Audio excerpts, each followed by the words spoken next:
I hope the world's in truth listening to my poop. Okay. Okay. Okay. Wait. Okay. Wait. So fucking create comments to license keys. 100%. There's a content. What is eligible for Creative Commons license?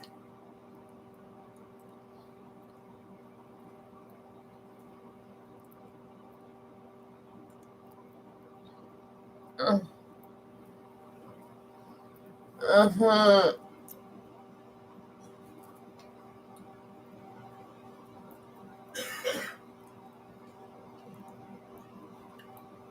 Sometimes I poop and I just don't feel like wiping. I said that at a party once, and then it turned into like a year of people being like a mess and doesn't like when she poops, which is great.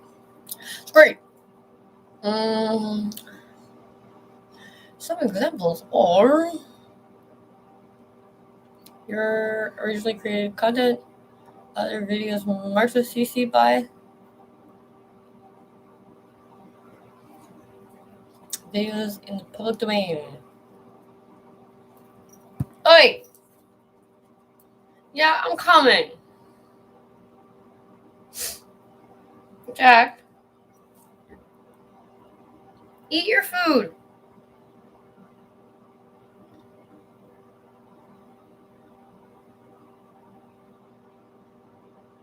What? Works eventually lose their copyright protection and are said to fall into the public domain, making them free for everyone to use. It typically takes many years for works to fall in the public domain. Length of a term of copyright protection varies depending on factors. Like, I feel like this is not true at all. Where, when, what? The work was commissioned for work for hire? What?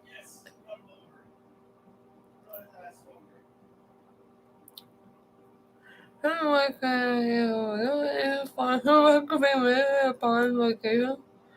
my public before conference. Yeah, no shit.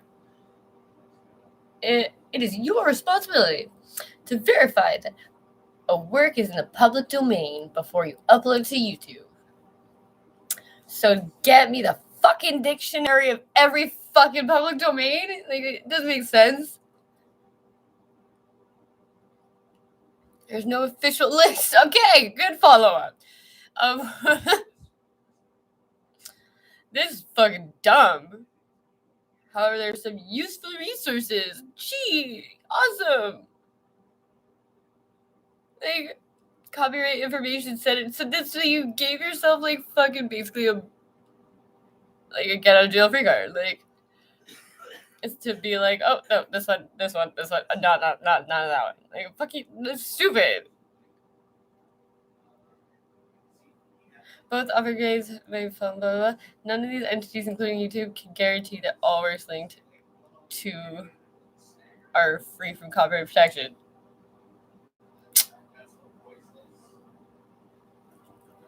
Yeah, you made that pretty clear. Like, the subject can change anytime.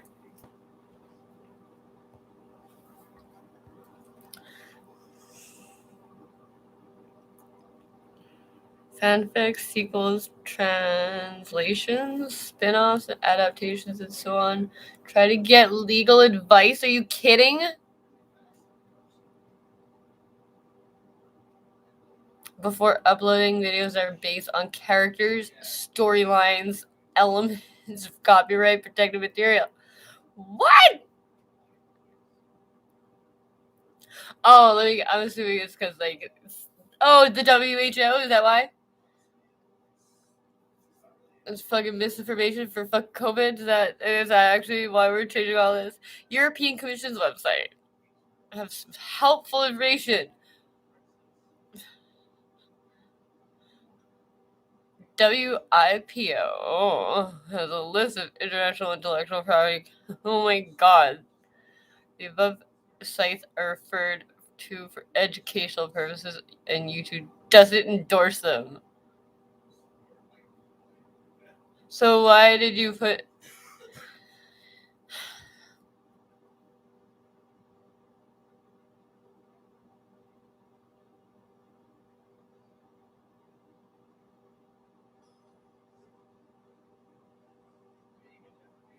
I would like to know why content I have permission to use was removed or blocked.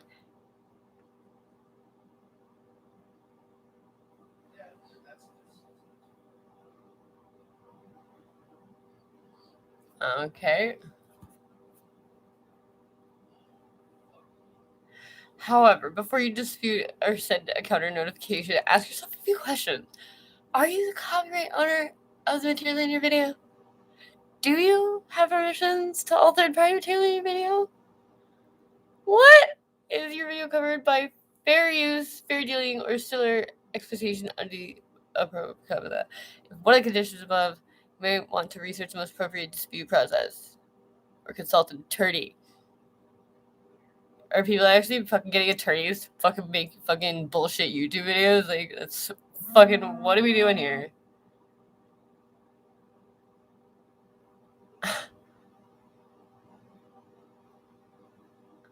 Just because you purchased content doesn't mean that you own the rights to upload it.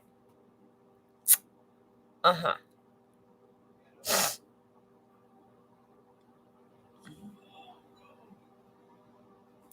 I think you guys are grasping at straws here.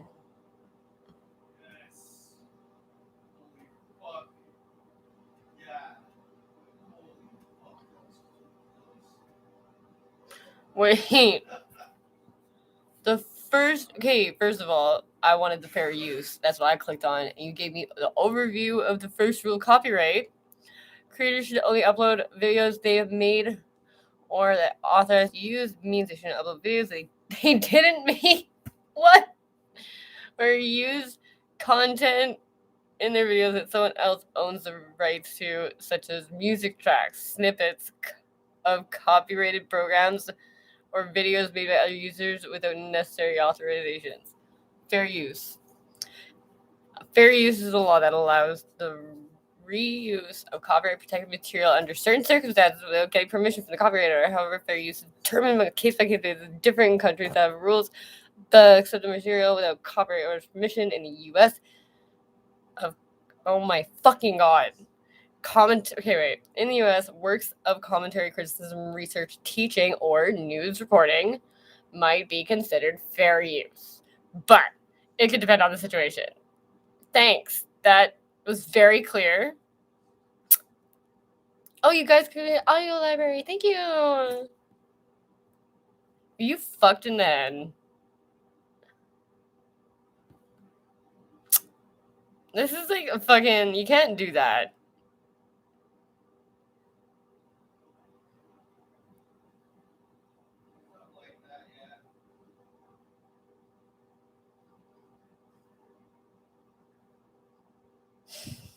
Creating YouTube for kids. Fuck you. Go fucking take your kid outside. Creator research. This is bullshit.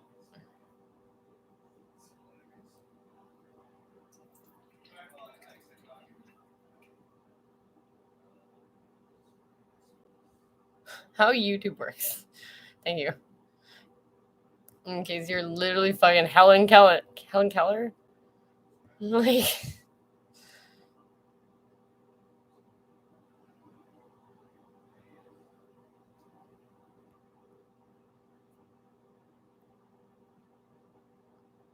Yo, that's bull fucking shit, man. Like, I feel like a lot of this is just like... What is going on in the universe? I don't understand. This is not how things... Oh, God. Okay. What is... Oh, my God. What's that fucking shit?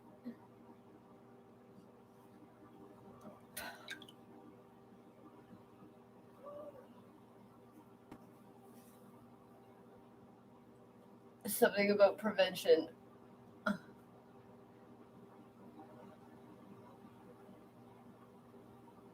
Okay.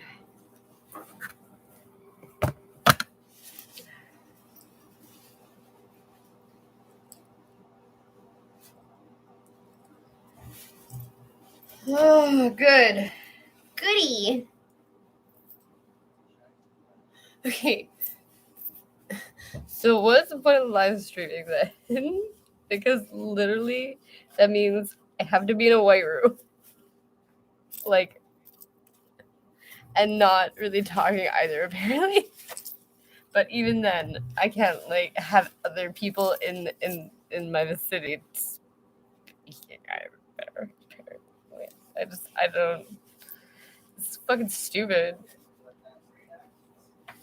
All right, we're done pooping. All right. Oh, big one.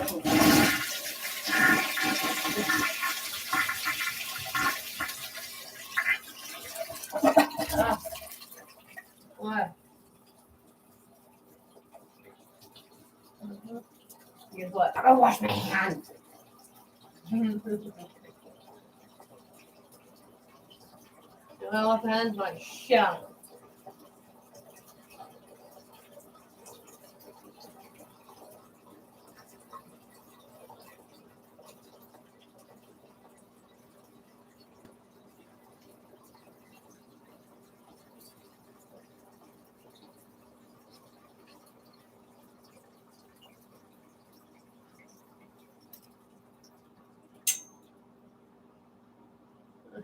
And guess what? When I drop something on the ground and pick it up, I fucking ate it. I ate it. Yes, I do.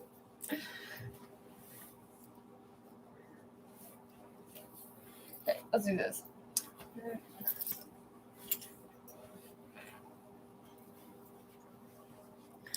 Listen to the song in my heart. The only and we listen. Yeah, well, that's neighbors. So, oh, look at my stupid little bun. Okay.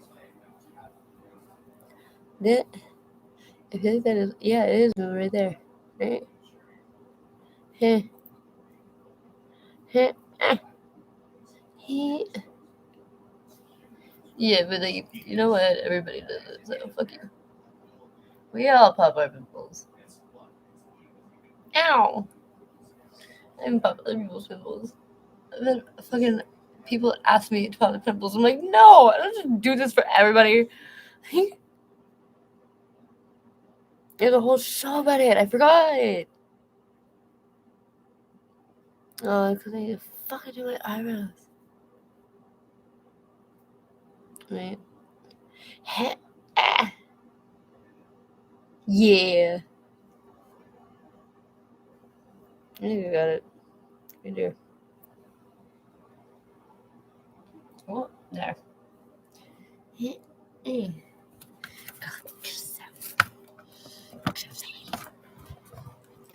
Okay. All right, let's do it.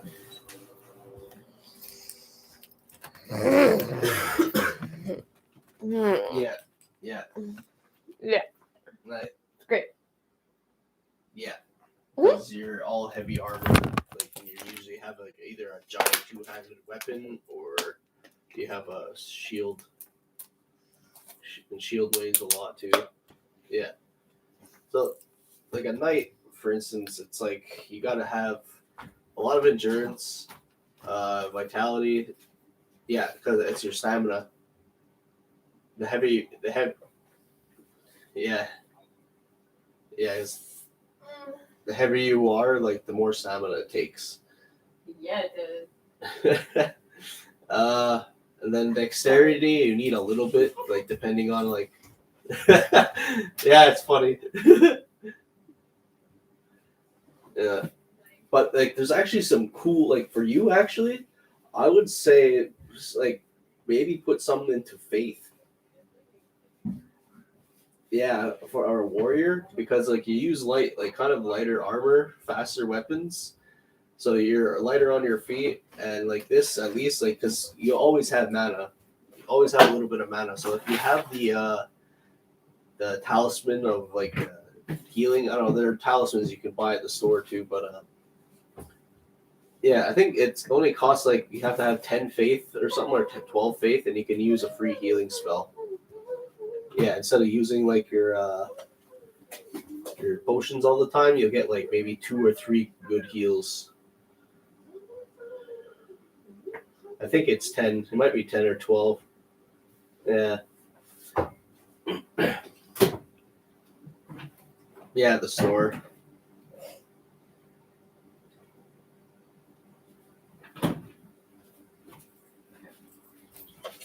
It's an item that you equipped in your secondary slot for like where your shield is. Yeah. Oh wait, no, wait, miracle. No. That's oh wait, yeah, that's it. Yeah, because to cast space spells, you need to have miracle. But that's to cast face spells, which is also something you need with the talisman.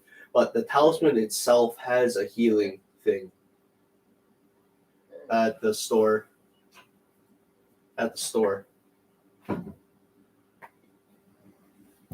So you equipped it like in your like go to your Firelink shrine. Yeah, and so this is where the other thing comes into play: attunement. So attunement is pretty much its slots. You have one slot. Do you have one slot? Oh, really? You should have at least one.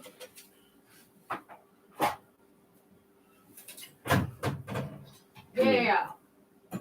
Well, okay, so that's just the spell, but that's if you go a little bit more into faith, I guess. But I'm talking about the talisman itself when you go to the store.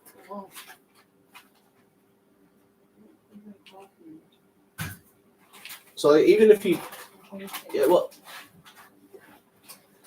that's what increases how many spells you can carry while you're on the field.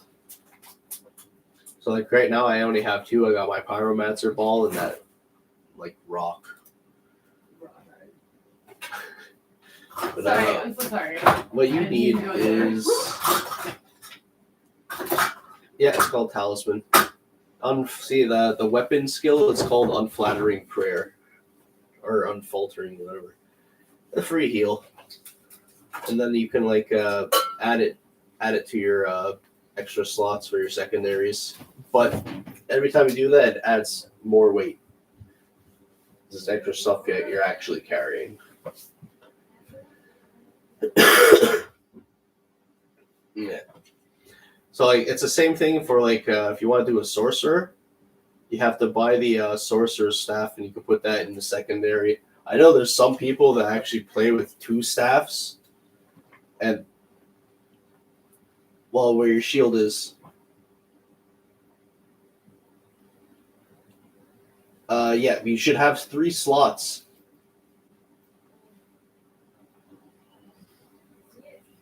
Yeah, that's a good one too. That's you probably found like Solaire's, like something about Solaire.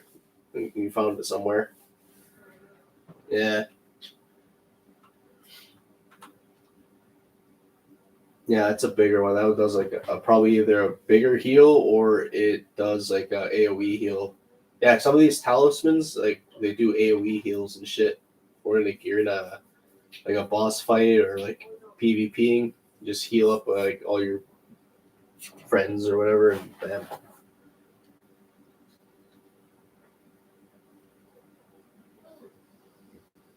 Yeah.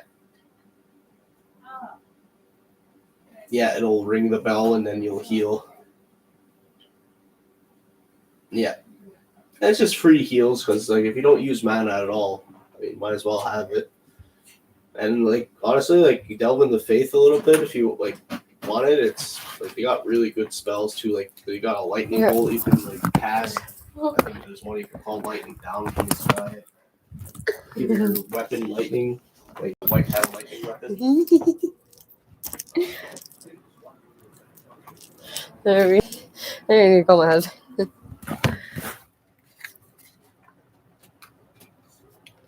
Oh. I'm trying to make this a quick fix.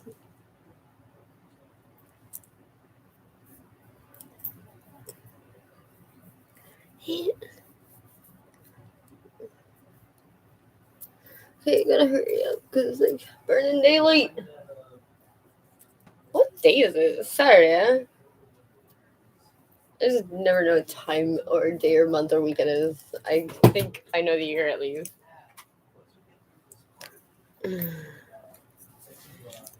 Mm-hmm.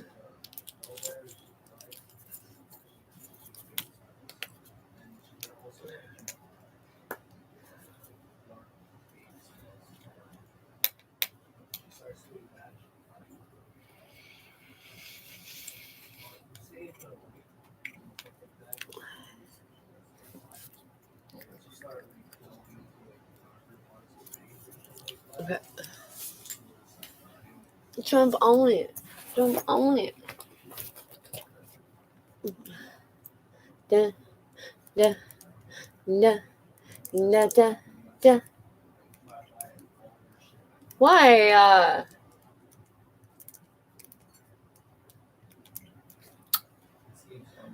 Fucking cuck.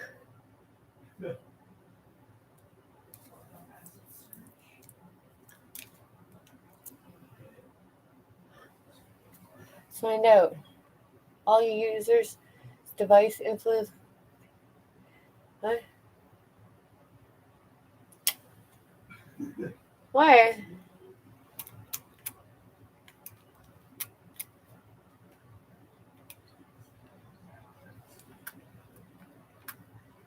Okay, we just like cooperate.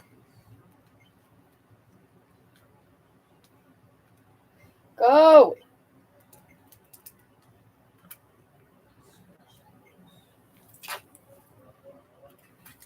Okay, that's fucking dumb.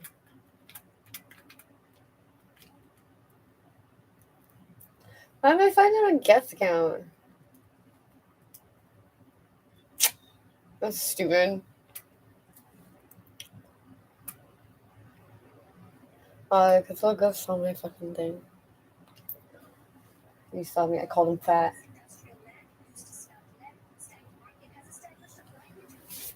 Ow.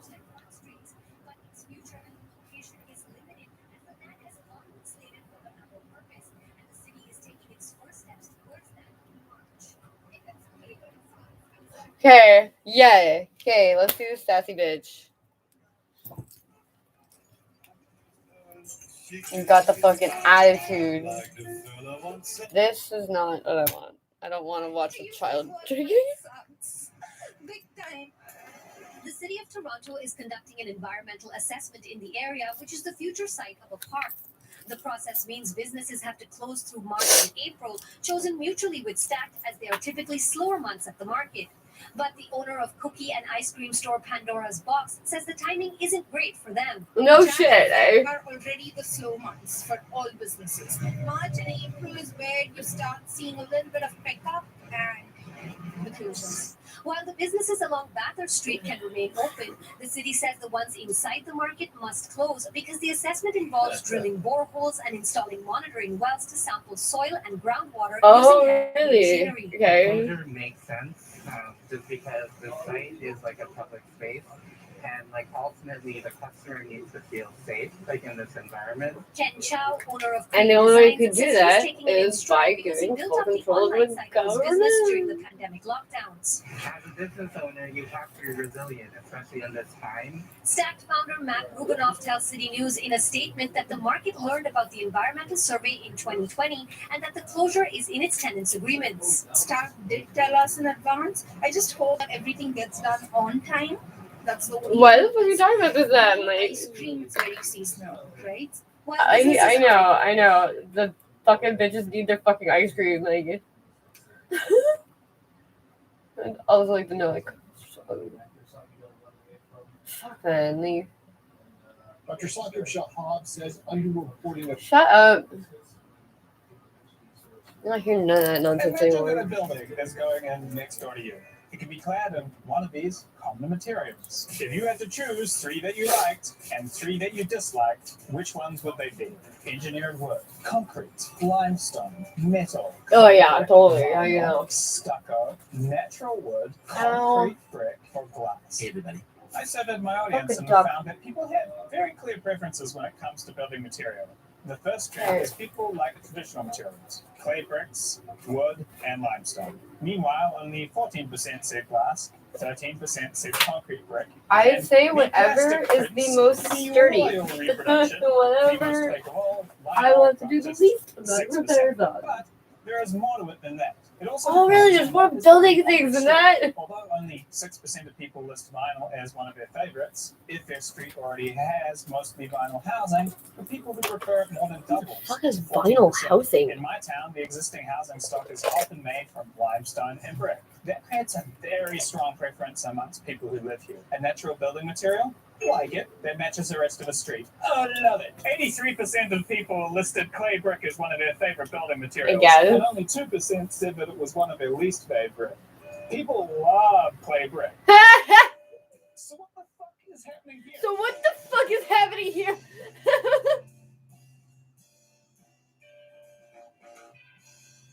It's pretty safe to say that the average neighbor would have preferred a building made from clay brick and limestone. So why don't they get what they want? Well, as far as economics go, these days, clay bricks are still a building material in frequent use. But Okay. it is falling out of favor as developers choose cheaper materials and architects choose Great. more flexible options. You see a lot of the new developments around That's town. exactly what I want Use in my what looks like buildings brick, is but it is actually a precast concrete panel The devil can take the cheapest product possible. element where they stamp the brick pattern, the brick relief. Yeah, whatever. at the factory. Concrete is really dominating. Even when it's not a precast panel, the bricks themselves Whee! are often made from concrete. Concrete bricks are a similar price to clay, but like a Honda Civic, they can be more durable and have a range of color options. Honda Civic. However, concrete bricks have one problem. Big boos, bud. People don't like them. 44% of respondents have them as one of their least liked materials. You see, both Tom and Chet are Hanks, but one is a beloved American icon, while the other is the concrete brick of the family. So people like certain materials, but in many places, new developments aren't What? made for them.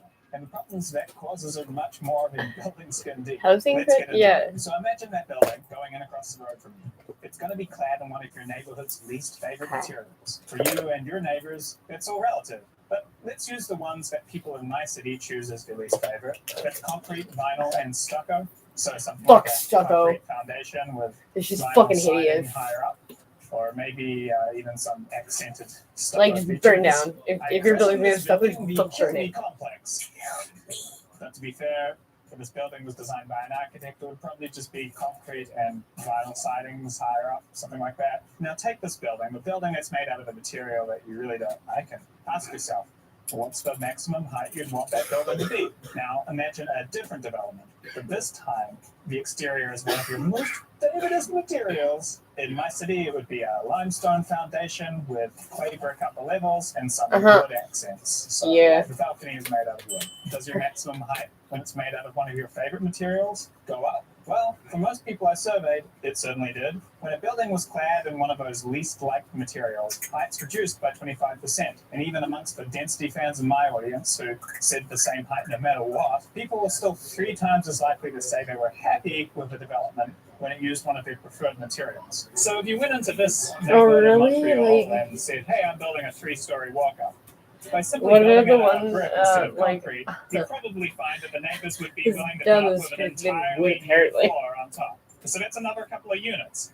And you can kind of see this effect in action on this really interesting corner. You have a 7-story and an 8-story development. Oh, They're triple huge solid. compared to the surrounding buildings. But when I bring them up with people and say, hey, it's really interesting how big those buildings are in this neighborhood, people often don't know what I'm talking about. And I'll say, oh, it's on Laurier, between Saint Denis and Saint Laurent, opposite Chez Claudette. And I'll say, I don't know what you mean. And that's kind of the point.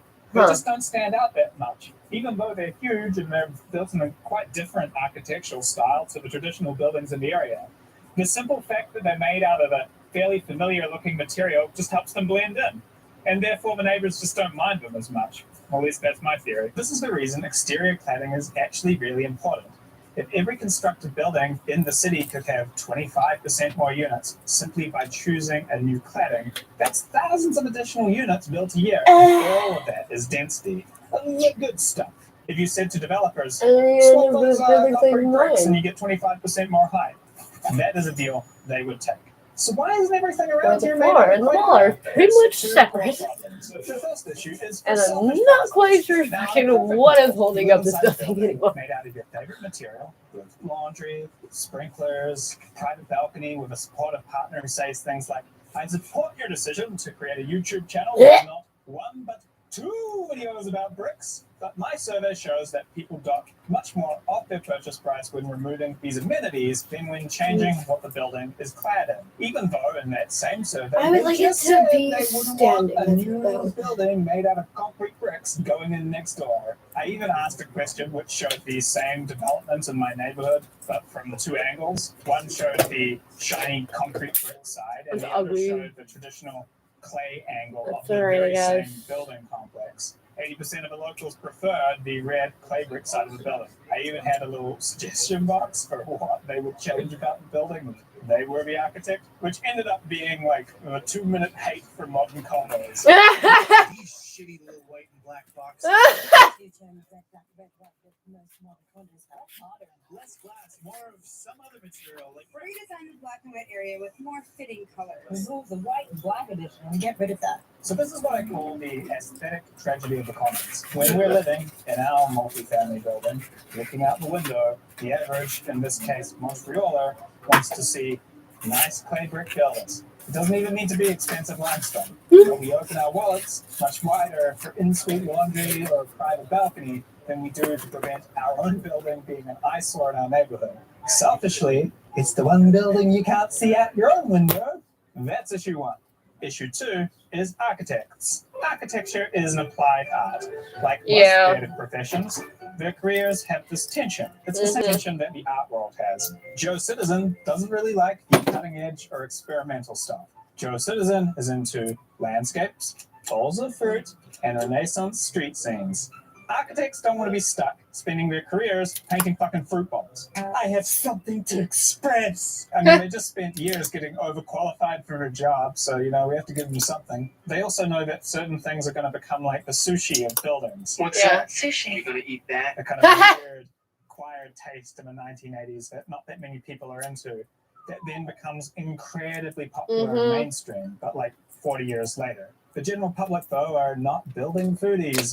We have a very plodding meat and potatoes palate when it comes to buildings. It's tough because if the public had always gotten what we wanted, ugly as many of fuck. the things that we love Oh my would god, the never have been iHeartRadio built. fucking building. This is the risk and reward of trying new things. It's quite funny what buildings were controversial in the past. The Eiffel Tower is a pretty famous example. People at the time hated it for very, very modern reasons. It's too big, it's ugly, it doesn't fit in. The Victorian row houses in Montreal I were love the the mansions fucking- of their day. They were seen as gaudy and excessive with Really? big turrets and over-the-top details. But these days, But they're people fucking love them. amazing. They've become a symbol of a city which people flock here to see. You can even see that appreciation creeping in for the very radical and traditionally unpopular brutalism. A lot of the time, and I'd say most of the time, architects do end up being vindicated. That their profession and their partners in crime, city planners, have often been incredibly wrong. A lot of brutalism built in the 1960s replaced beautiful row houses that people would still prefer if given the choice today.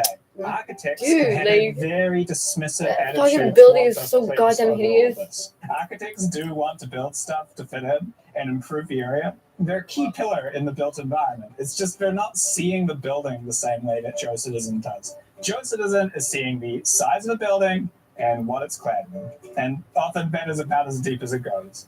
That's why you hear people describing buildings in this kind of size and material way. It's like small brick house, big plastic condo. When you learn about design things like architecture, I don't know why, but for some reason, it seems to make you more fond of them. It's not ugly. Yeah. It's got this philosophy. And did you notice how when the light shines through Especially here if you on the solstice, this gets lit up, and all the tile work here was done by the same artist who did that With building over somebody there, who and is it becomes a part of this fucking tapestry of construction worker design, who and you builds start to houses appreciate for it a from living. these other angles. Whereas if you're Joe Citizen, you're just face Oh, Chris value looking Canadian, at that guy it was and going fucking like, amazing. big and ugly, Fucking dick. it doesn't fit Fucking in. amazing. And that's the problem. Joe Citizen is the bulk of the population. Fucking The walking around architects building and people who are into fucking this stuff, that's a small proportion of a population. Generally, Ugh. when it is big and made up of something different to the neighboring buildings, it's That's a recipe fucking- for so dissatisfaction ugly. from the regular people that Gray. live next to it. I And hate it's gray. always going to be like that. That's never, ever going to change. Architects will always see this other level of detail and work done to complement without copying. But Joe Citizen doesn't notice complementary window lengths and building lines. To use the bowl of fruit thing,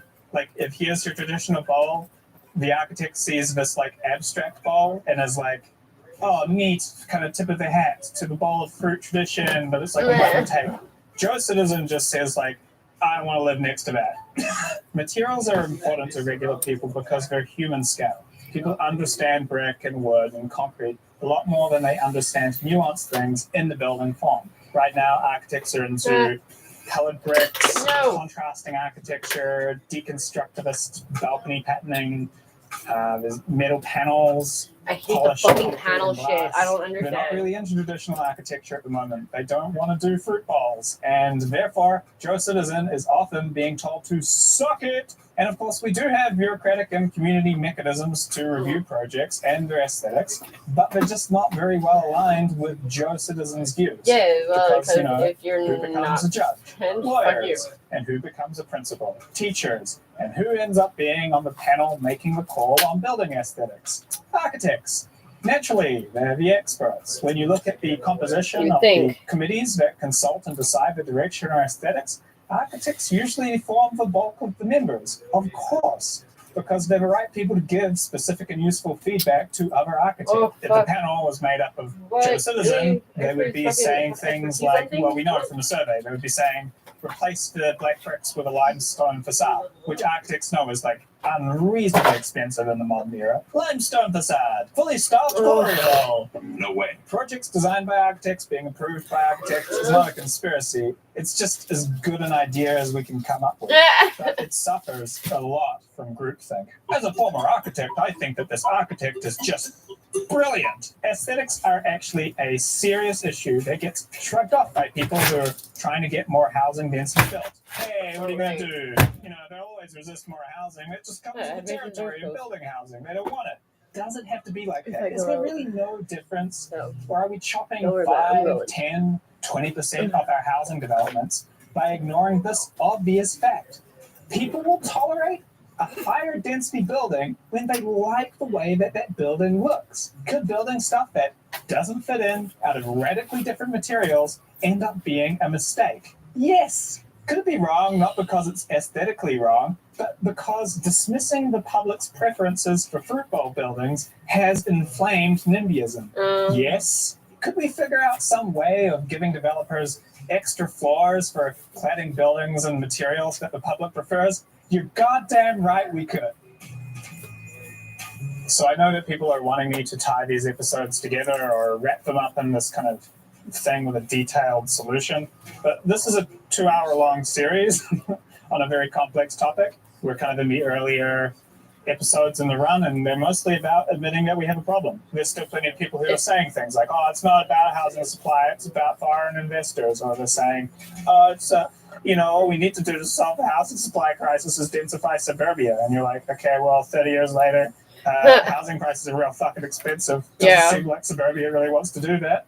We're going to just keep saying the same thing, or are we going to try something different? No, we're just going to keep saying the same shit over and over. There's lots of places around the world who are doing super cool things that will work. It is a solvable problem, and the problem is bad enough and like right at the front of a lot of people's minds in a way which usually means that it gets worked on. It's not going to be like this forever, but it doesn't change unless we do something about it, and that's why I am making this series. So learn how to build your own fucking stay house. tuned for that. I think that's all I got to say. All right. Let's visit Mr. Randolph Evans, a nationally known architect. Oh, Mr. Evans. Mr. Evans, what do you think of asbestos cement siding as a sidewall for the homes you design? I like it very much. It can be clad in one of these common materials: engineered wood, concrete, limestone, metal, clay brick, vinyl stucco. That's not a thing. Fuck. It's downtown Montreal, St. Catherine Street. The pandemic is raging through the town, one that would take more than 5,000 lives. Crowds take to the street in protest of the heavy-handed government regulations. Statues are torn down, windows are broken, the whole city is taken by surprise. Rioters are suspicious of the international powers that be. It's both anti-scientific and anti-vaccination. Strong national feelings permeate throughout them.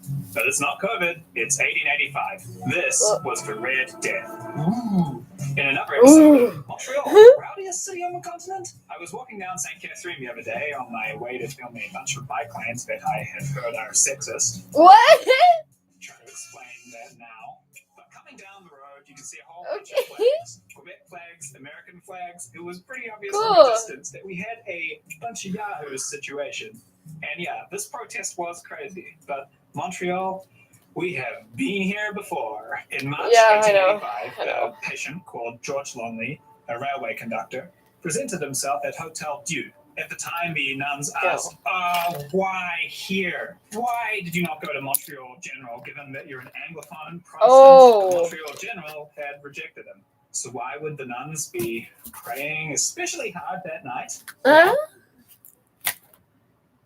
Fuck you. How about that? Let me watch my video. With disease outbreaks at that time, you had kind of tears. Polio comes during the summer. Yeah. It's dangerous for kids. And then there's We like keep them people who isolated. fucking. Cholera, well, Montreal had had that a few times, caused by poor sanitation.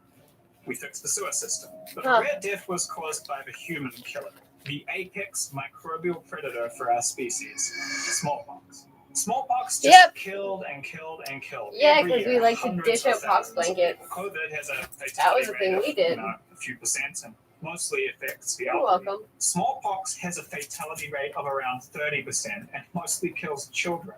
Man, if you lived, lucky you. There's a third of a chance you're blind. The once-in-a-century event, the Spanish flu, which is often considered the worst-case scenario for influenza, killed maybe 50 million people. In 1 century, smallpox killed 500 million. By the end of April, it was tearing through the hospital walls. That's fucked out. But it had been held in check so far. Prior to June 1st, a single case existed outside of a hospital. But large processions came together for the funeral of Bishop Bourget and the annual procession de la Fête Dieu. Catholics gonna Catholic. Especially back in the day when Jesus existed. Luckily, a vaccine also existed. Unluckily, though, the vaccine and the research around the inoculation were a largely English innovation. The smallpox vaccine story is easily the most famous one in history, and it was very early. It even predated one of the greatest French scientists, Louis Pasteur, who created germ theory. So it was kind of crazy. Scientists didn't know how vaccines worked, but they did know they worked. The vaccine for smallpox arrived in Newfoundland way back in 1798. This technique had not only proven itself a game changer, thanks to the work of Louis Pasteur, the mysterious mechanism behind it was starting to be understood. You know those oddly satisfying videos where everything just fits together perfectly? Well, that's how good science works too. You have two scientists in different countries, at different times, and everything kind of builds towards the same conclusion and just fits perfectly. In this case, it's a conclusion that we take for granted today, how the immune system works. But public distrust back then was very high. Remember how the Anglophone elites rejected the Anglophone patient and made someone else's? One of the greatest French scientists, Louis Pasteur, who created germ theory. So it was kind of crazy. Scientists didn't know how vaccines worked, but they did know they worked. The vaccine for smallpox arrived in Newfoundland way back in 1798. This technique had not only proven itself a game changer, thanks to the work of Louis Pasteur, the mysterious mechanism behind it was starting to be understood. You know those oddly satisfying videos where everything just fits together perfectly? Well, that's how good science works too. You have two scientists in different countries, at different times, and everything kind of builds towards the same conclusion and just fits perfectly. In this case, it's a conclusion that we take for granted today, how the immune system works. But public distrust back then was very high. Remember how the Anglophone elites rejected the Anglophone patient and made it someone else's problem? Well, that sort of bullshit was happening every single day. The French were constantly Wow. irritated by the Anglophone elite and treated like second-class citizens. You clean it up. You deal with it. Taking the role of chloroquine during this pandemic, homeopaths did a better job at connecting with the French-speaking population than the English authorities at the time. Vaccines are an English invention that will kill you. We have the real solution. Shazam! It's called bullshit. Actually, it's not bullshit, it's water. Among other things, vaccines in this era were said to be grease taken from the heel of horses. What? Newspapers were happy to print whatever, and there was constant recommending of herbal remedies. I mean, check out the ads beside the article on the pandemic. Halls, vegetables, Sicilian hair renewal. Bad hair, it's a crime! Lunny's cod liver oil cream. It's like our cod liver oil technology has regressed. Kidney wart. Cleansing the blood. Also latching on to the whole controversy. Get vaccinated. And use Townsend's Pure Bedding. Be secure from all contagious diseases. High threat count, low probability of that impossible achievement. And parallel bars. I need some of those. Need. While the French population was being misled by literal snake oil salesmen in their newspapers, the Anglophones were getting a totally different experience. They were taking health advice. It was as natural for an Irishman to vaccinate his child as to eat his dinner. But the papers were right, with stories about irresponsible Canadians avoiding vaccination. Oh, wow, around good. contagious, I'm glad we've done clearly this, affected like, by smallpox. fucking- Did they think? You know what? The poverty and lack of education that caused this uninformed behavior could be fixed. Fucking Fixed by someone. They would have to be powerful and in charge of decision making and education and fixing social ills and responsible for the community. But personally, it just feels better to call half the population stupid and call it a Yep. day. There's another common theme that disruptive pandemics often have: playing down the virus and playing up the risk of the vaccine. On a exagéré à plaisir les dangers et les accidents actuels pour aboutir à quoi? À grossir la peur bleue que fait toujours cette maladie aux populations anglo-saxonnes et à wow. montrer la lâcheté qu'elle leur inspire. So they're getting that no big deal, it's just a cold virus. This isn't that bad. They want you to be scared because insert political goal treatment. They did this about smallpox. Smallpox. If you can play the no big deal card about a vaccine preventable baby killer, then we can reliably say that the contagious disease no big deal crowd will make an appearance at virtually any outbreak. And further down, you kind of see that risk calculus problem. De ne pas faire vacciner ses enfants. La vaccine n'est pas seulement une opération répugnante, c'est aussi une pratique dangereuse qui a inoculé des maladies abominables à un grand nombre d'enfants de Montréal. Now, vaccines have saved more lives than just about Oh, anything. that's what my And nana this was in. I experience is fucking just a the lung small thing. slice of what life just used to be like for people. When polio, measles, mumps would just blow through every single season. Parents would be like, oh, polio's in the air, bring kids inside. fuck. But the further back you go in time, the less safeguards there were on medicine in general. I mean, you know, mercury used for treatments, bloodletting, and all sorts of crazy shit. I think it's been about 70 years since the last bad vaccine in Canada. But in the early days, the chances of that happening were way, way higher, Whoa, of whoa, whoa. course. And What one of was those it though? times... No, wait. Let's see what vaccine was. and all sorts of crazy Fucking shit. guard I is think so it's been fucking- about 70 years since the last bad vaccine in Canada. But in the early days, the chances of that happening were way, way higher, of course. What's the And Cotter one of those incident? times that there was a bad vaccine was during this very outbreak, which really sowed mistrust in the population. I mean, even educated francophone doctors. And a bad batch of vaccine turned this from a hard sell, Right communications-wise, to a total disaster. Often with anti-vaccination people, what is off is their risk calculus. There are always risks to almost any medical intervention. Uh-huh. You know, for example, when you get an X-ray, you're exposed to a Yes, certain amount of sir. radiation. Back in the early days, vaccines were still totally worth it. But Yeah, the back in the risks were a 90s, lot they used to higher. fucking give you And x-rays this like time, multiple times a yet year. again, Like, fucking the disgusting anti-vaccination amounts crowd of showed up x-rays. with terrible risk calculus. Between the poverty and the misinformation, by the end of the pandemic, 9 out of 10 victims were French speaking. Most of them were children. Yet on top of all of this, there was another highly relatable thing going on for those living through 2020. Leading up to the day of the riot, and President reporting from the time, is an immense amount of contempt for several institutions. The first was the police. There were constant reports of sanitation constables attacked by mobs of people criticizing them as lazy, cruel, and dangerous. You have one story of a woman whose husband had come down with smallpox and he had deliriously wandered outside of his house in the rain. And she ran to the nearby police station and she pleaded with the officers, please help me get my husband back in my house. He's fucking lost his mind. And they said, no, it's not our job. That's a medical thing. And she spent the night crying over the dead body of her husband lying in the street and was found the next morning. It's fucking appalling. Yo, James McShane was an Irish councillor from the time and quite a character. He said this just a couple of days before the riot. The whole police system was rotten. The force were a pack of lazy vagabonds, and 30 or 40 could be seen almost at any time lounging around the central station, while their officers sat in their chairs doing nothing instead of helping the citizens who were bravely doing battle with the disease. He continued. 4 or 5 of the men, when they got together, were able to club some unfortunate wretch. They were also able to watch their chance to go into low shebeens and get drunk, and they'd brag about arresting some unfortunate, only a little less drunk than themselves. One of the saddest parts of nationalism is that it often emphasizes a few differences instead of the millions of commonalities that we have as people. The poor Irish neighborhood and the poor French neighborhoods had a lot of common causes, but they couldn't seem to work together. So we have serious systematic problems with the police, but we also have systematic issues with the health committee. The health committee was in the crosshairs because they were the administrator of these vaccines. And they would publicly shame people with these placards on their doors, like, these people suck. The government also distributed a CERB at the time. And it was a little bit different. Vet support, wines, spirits, sago, arrowroot, oysters, and fruit. Family got smallpox. Husband dying in the street.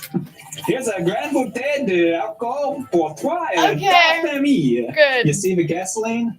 You see the match? The day before the riot, Honorable Grant of subway station fame wrote a letter to the chief of police, This is great. Monsieur Paradis, which effectively was the 1900s version of Nut Up and Shut Up. The mayor had literally come across health officials trying to remove 3 smallpox cases from a house. A woman with an axe at the head of the stairway threatened, and a rough crowd was gathering. The mayor was basically like, where the fuck are the cops? Right? Next lady, the rough crowds. So Honorable Grant went with fellow councillor Raymond Fifortin to the police station. It's really funny because stories from this era kind of sound like subway stations have these very rich social lives. Hey, Henri, you lonely way out on the end there? Rumble, rumble, rumble. Anyway, the Green Line crew arrived at the police station to rustle up some cops to deal with ex-lady and rough crowds, and found no one in charge. I think he snapped.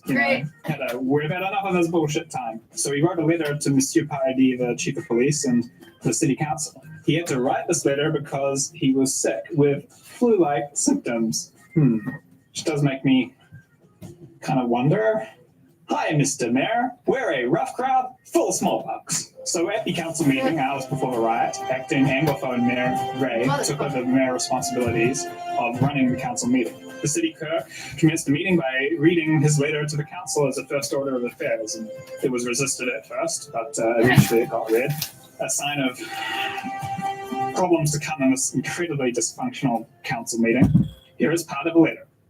You will suspend from their functions the sergeant who was absent from duty at the time the sanitary officers visited the central station. An investigation will be held shortly, and justice will be given to whom it is due. And further down, the mayor further requests a personal inspection of the police force to see that they are vaccinated, and a refusal to revaccinate will be cause for dismissal. Someone get that man at a subway station. No.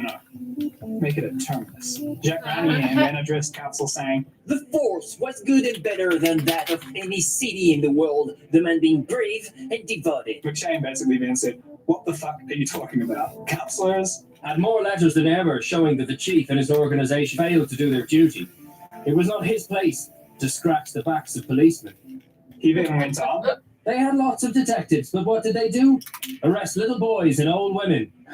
The letter from Henri was written to say, once and for all, guys, in a pandemic, this is your job. Go get vaccinated and get out there supporting our healthcare workers. Grenier then said that the reason McShane was so hard on the chief of police, Monsieur Paradis, was because he was a francophone The chief did his duty, in fact. He was the best chief Montreal has seen since she had been a city. Montreal is a lady with 300 years of identity politics issues, it seems. Well, McShane begged to disagree and responded that the police system was, in fact, a disgrace.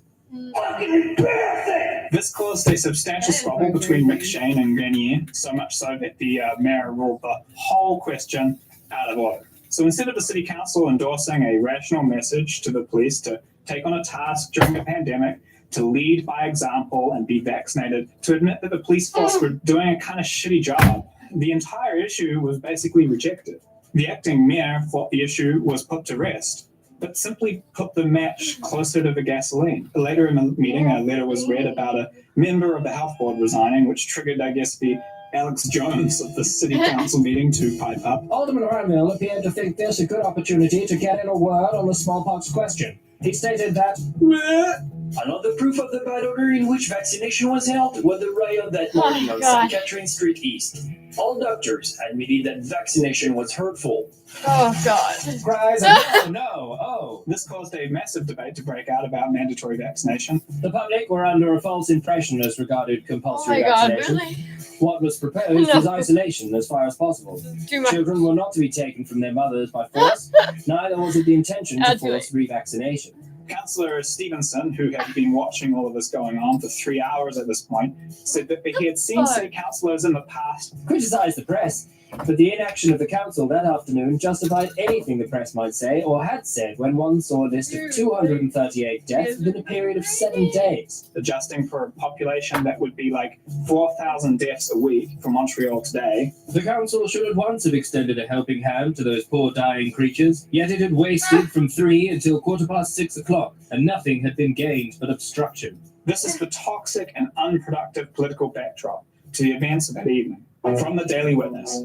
The trouble in the afternoon was caused by an attempt to affix a placard to the house of a resident of Visitation Street who had the disease in his family. These placards declared the residents infected and often triggered mandatory disinfection and sometimes vaccination. His wife tore the placard, which a sanitary officer was preparing to put up, and the row followed. Luckily, reinforcements did show up. The best police chief in charge of the best police force in the world. Watch out, crowd. Here comes Monsieur Paradis. Mr. Paradis also visited the scene and counseled quietness on the part of the populace. Or not. The police and chief were then taunted and howled at and threatened by the loiterers who stood about and who seemed to hold the police force in as much terror as children do lampposts. The mob swelled to thousands of people. Sounds like the crowd were hitting the old liquid serb. It then started moving, first towards the health office. The hoots and yells were redoubled, and then the first stone went through the windows of the health office. In an instant, the windows were smashed to pieces and doors were broken open. The ringleaders rushed in and smashed chairs and everything that could be smashed. They left nothing but the bare walls. Then the establishment took a hit. The crowd then turned further on and reached the residence of Dr. Leberge, the health officer whose course has been so firm during the whole smallpox trouble. They threatened to break down the building and smash the window. So the health establishment took a beating, but so did someone else. The cry was, "To the City Hall!" The crowd passed down Saint-Denis Street, and when Alderman Ronier's house was reached, they stopped and discharged a volley of stones, breaking windows and threatening to wreck the place. Old council police defender got a couple of stones as well. Also, the Herald and Morning Star, the fake news of the time it seemed, at least the fake news according to the crowd. They were stoned, so the police headed down there to defend them. But most of the crowd headed towards City Hall. The crowd thinned rapidly as it reached Notre Dame Street, and at that time seemed to be composed, for the most part, of boys between the age of 12 and 18 years. What? The youthful Antifa of the time, I guess. On arriving at City Hall, the rioters exchanged fire with, revolvers out of the windows. I'm picturing a bureaucrat who's like, I was told government jobs were safe. Both the mayor and the deputy mayor headed to the scene. Apparently the mayor had been having a hot bath to deal with his, sweats or whatever. The deputy mayor, Gray, telephoned his home and ordered his daughter to take the loaded revolver and empty it into the mob if they should assail his house. Definitely one of those moments where you realize that this was a different time. It was the differentest of times. It was the stupidest of times. 6 bullets into the crowd later. That lady's going to be dead. The whole evening was ended when the military were called in to help. the best police force in the world. Oh The day no. after the riot on the smouldering streets, there were many stories in the newspaper about the shenanigans of the previous night. A large crowd of French Canadians of both sexes were viewing the damaged health department on Of St. both Catherine Street sexes? East this morning, and the expression I'd be specific generally about was that that it was a brave deed. One excited young man, evidently not long out of a bed of smallpox, yelled, "Hurrah for the French Canadians! Montreal is no longer for the English nor Irish." A buzz of approval went around, and the young man disappeared into an adjacent salon to drink to his own sentiment. Oh My good. man, My man. continuing the slice of life sentiments, on encountering a gossipy milkman, As a reporter was walking up Panay Street and when near Mignon, he heard a milkman giving several of his customers a dissertation on the Freak evils out. of vaccination. He said, "It has killed several old men that I know and is especially dangerous for women and children." Yo. Kibon, QAnon. Oh. No, like If you're no. not already kind of blown away by the similarities with the complaints about police and the crazy pseudoscience, how about adding a little bit of fake news? No. Stories appeared around the world detailing the events of the riot. The article which made me aware of this event actually came from New Zealand and states the residence of Dr. Lapati was set on fire. Men in the What? crowd mounted the pedestal of Queen Victoria and demanded to know who should rule the town, eliciting the French as an answer. Oh, I reckon. So, well, that stuff, pretty sure it was exaggeration and fake news. Both of these things do remain permanently in the coverage from New Zealand's newspaper archive. And those stories from a witness about the milkman and the drunk kid, someone was heard to say, I mean, come on. The news of the time was rife with this stuff, and it was like third-hand accounts of God knows what. People profiting off us being angry at each other has been No a shit. long-standing thing. As a local paper put it, Exaggeration is to be deplored at a time like the present, yet, under pressure of the nocturnal excitement, yeah. both morning papers have yielded to it in detailing last night's riot. Oh good. One described the Herald office as wrecked, and Dr. Laporte's house as set on fire.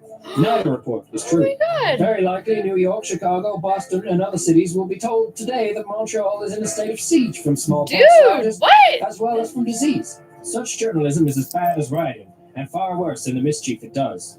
It's crazy reading through these stories. That is You so have the crazy. nationalism, you have out-of-touch elites, you have policing being questioned, for their effectiveness and maybe even their own crimes. You have the conspiracy theorists, and you have the fake news, and news that wants us to all be angry and profits off us hating each other and dividing us. But I think it's actually why Montreal is my favorite city. It has it all. Of course we get one of the largest yeah. environmental protests in history, and then 1 year later a huge anti-establishment COVID protest.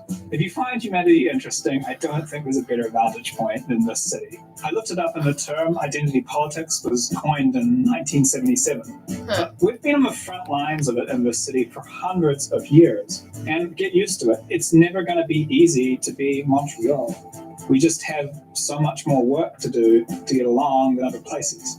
I've been reading the Montreal Building Code recently, and came across a section on fortifications, but it's not the fortifications that you would think. This is the regulatory burden of bikers that bomb separatists and the mafia.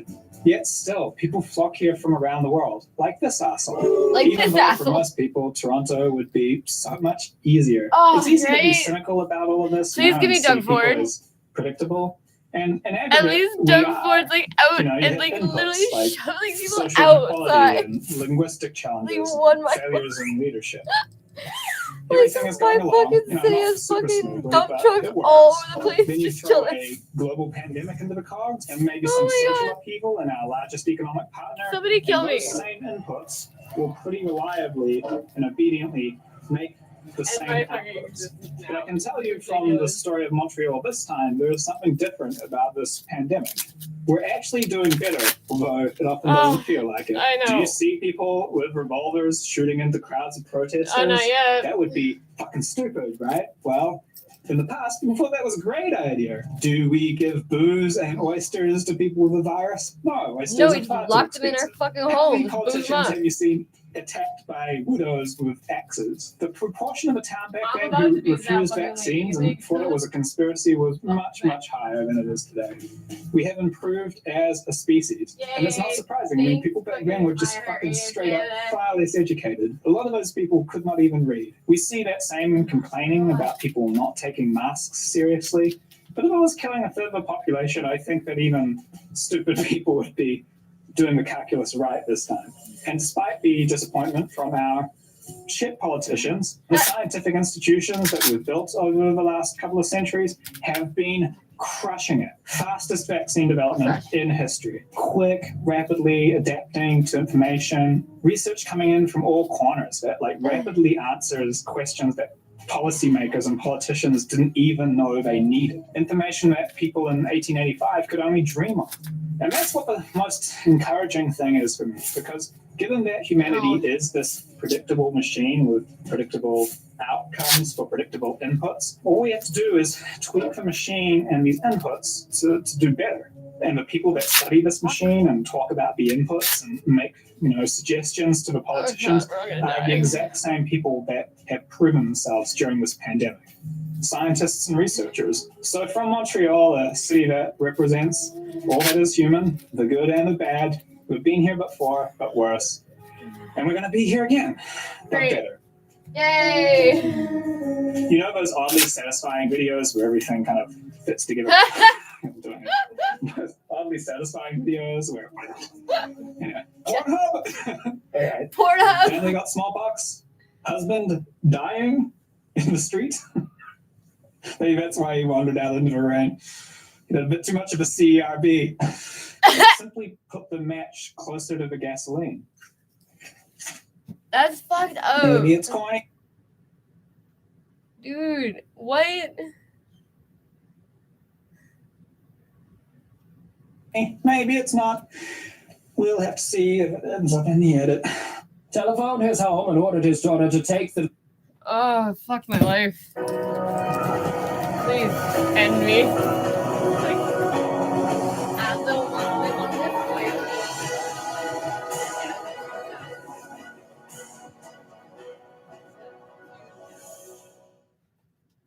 How lucky could one guy be? I kissed her and she kissed me. Like the fella once said, ain't that a kick in the head? Today I want to talk about a national shame of Canada. No, not that one. Not that one. What? Very close, but not quite. Wait. I want to see this. Today I want to talk about a national shame of Canada. No, Trudeau? not that one. Not that one. Very close, but not quite. Yes, Thanks. that one. Every few years I remember that the Canadian banking system is horrendous and try to escape it. This time it was spurred by me researching Canadian oligopolies and seeing this headline in Vice. Canadians pay high bank fees, but seem okay with it. I immediately thought, fuck, I forgot to be angry about that. It's been a while since I tried to escape my RBC account. Now, a lot of my audience are from overseas, and a lot of Canadians are from overseas. So many of you will know what I'm talking about, but let's have a good old rant about this bullshit. For old time's sake, the banking system in Canada is what we call an oligopoly, dominated by the big five banks. Sometimes it's called big six. I'm going to go big five. They are an expensive tax on being a Canadian, with each bank's investment wing owning shares in the other banks in a glorious, mutually invested circle jerk. Largest owner of RBC, BMO and TD, of course. Oil and gas have nothing on them. They're the largest and most powerful lobbying force in Canada. Lobbying records show 388 contacts for RBC alone, and what looks like a standing bi-monthly meeting between them and the government. The industry are on Federal Hill every single day. Hundreds of contacts a year. And that's just what we have on public record. So we've managed to capture their regulators to maintain this oligopoly for decades. And free from competition, we get some crazy bullshit by world banking standards. Their charging of fees to hold onto your money is a preposterous national price it's retarded. Just be fucking. Business do you pay for the right to have your money? In other countries, it's the other way around. Canada is quite funny. Right?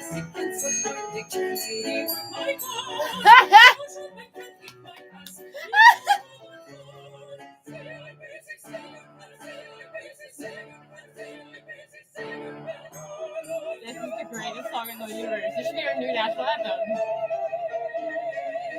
Let's go. Let's get the fuck out of here. When you Fuck sign that. up for a bank, they're going to get your business for credit cards, mortgages, investment products, want it. lines of credit. I But don't Canadian want banks a are bank. I so don't greedy need it. I that don't they have any also have money. to shaft Take it you all. I don't for want the it. privilege of having your cash. Not a surprise. Thank you but for Canadian managing bank my stocks no have been money. highly profitable compared to banks in even the United States. Canadian personal and commercial Glad we're all banking talking about unit, this. which They- typically is the largest source of Fucking, profit. yeah. In the US, great. a country with a notoriously shit consumer banking system, TD will let you have a fully featured checking account Yep. as long as you keep just $100 in there. What about in Canada? Effectively the same account, it's $3,000. 30 times higher than it should be. But you know what is 30 times lower? The interest rate that they have on their savings account. Now we know that over 50% Because we don't of have Canadians savings live accounts. paycheck to paycheck.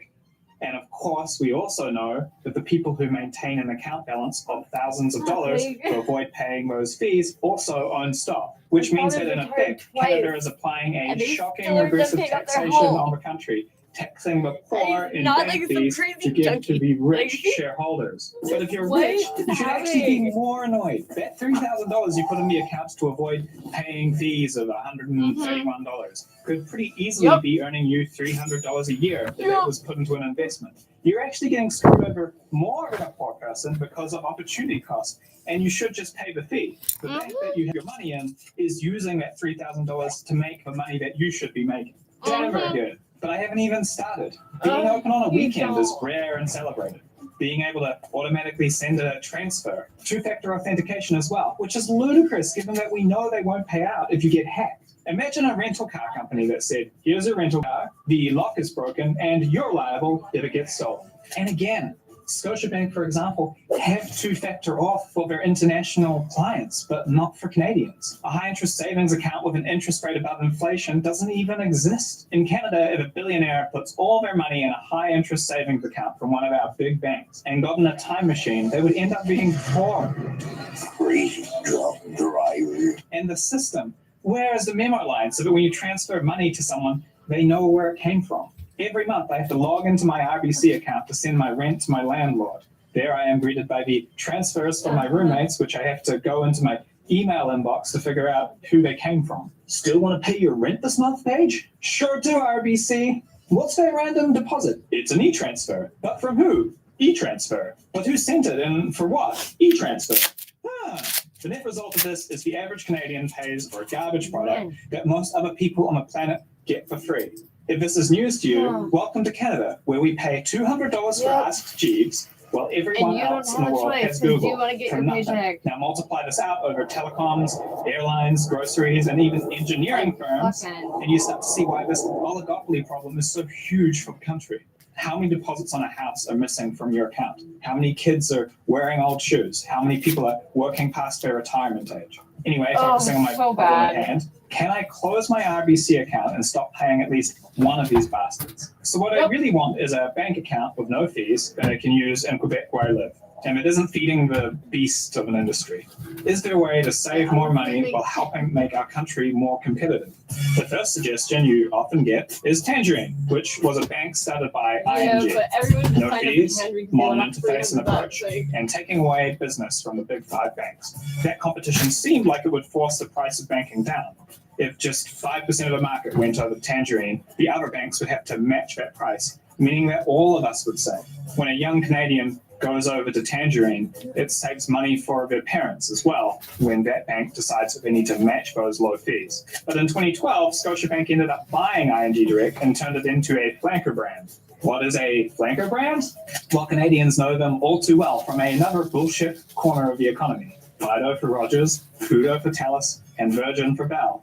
These cut-cost products compete at different price points and create a sense of competition. Great. But at the end of the day, Glad this Canada is all still fucking has up. some of the highest wireless prices in the world. Why is that? Because they still price fix, just with $10 off the price. So no, Scotiabank, it's not happening. It's very Owie. noticeable since Owie, the owie, owie. acquisition, innovation has ceased. Nice interest rates, by the way.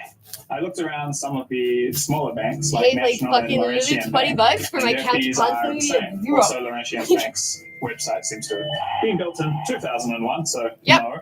Oh yeah. Authentic startup. My internet is I've now been garbage here again since because literally we don't want the planes to fall on us right now. That was the last time that I tried to escape the Canadian banking system.